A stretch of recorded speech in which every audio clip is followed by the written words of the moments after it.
Nanolotra loka mitetina 30 tapitrisa ariary ireo vondrona mpianatra malagasy nahazo ny fifaninanana MBM Student Challenge ny Microcred Banque Madagascar na ny MBM nandritra tamin'ity androany ity ndo jerentsika arnisary.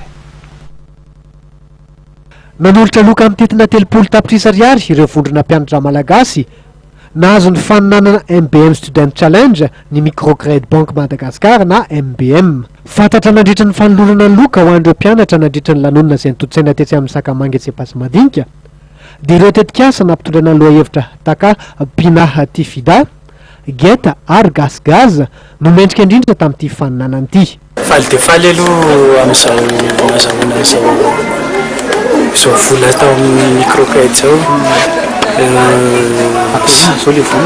Ananganana an'ilay projet ananganana an'ilay projet ity projet io zany lenay sady mikajy ny tontolo iainana satria ao amin'le fambolena an'le kabija ny anaran'le izy amin'ny teny aizantsika malagasy fa amin'ny nom scientifique le iotacapina tifida io dia tontolo iainana zany tena kendrenay tsonjovina amin'izy ity amin'ny alalan'ny fiarovana ny nofotany amin'ny fikaomrika.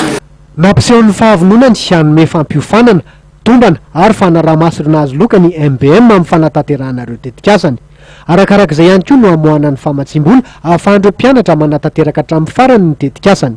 Tetikasa 20 nalefandreo mpandray anjara tamin'ny tranonkalany MBM mirantsana amin'ny lohahevitra toy ny teknôlôjia, fanabeazana ary ny tontolo iainana. Amin'ny andiha manaraka amin'ity fifaninanana MBM ity dia nilaza ny tompon'andraikitra fa hitetina 100 tapitrisa ariary ny loka omeny MBM ho an'ireo ho mendrika indrindra.